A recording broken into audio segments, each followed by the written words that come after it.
Welcome to the mini vlog. Sunday వస్తే మీరు ఏమేమి టిఫిన్స్ చేసుకుంటారు? మా మమ్మీ అయితే సండే వస్తే చాలు మాకు ఇష్టమైన దోశ అయితే చేసి పెడుతుంది. మా మమ్మీ ఏ పిండితో అయినా దోశ వేయగలదండి, చెఫ్ లాగా వేయగలదు. మా మమ్మీకి దోశ వేయడం అంటే వెనతో పెట్టిన విద్య లేండి. సో ఈ సండే అయితే పెసరట్టు చేసింది, నా కోసం వితౌట్ ఆయిల్ చేసిందండి.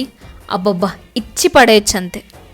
ఎంతైనా హోమ్ ఫుడ్సే, అందులో మమ్మీ చేయడం నెక్స్ట్ లెవెల్.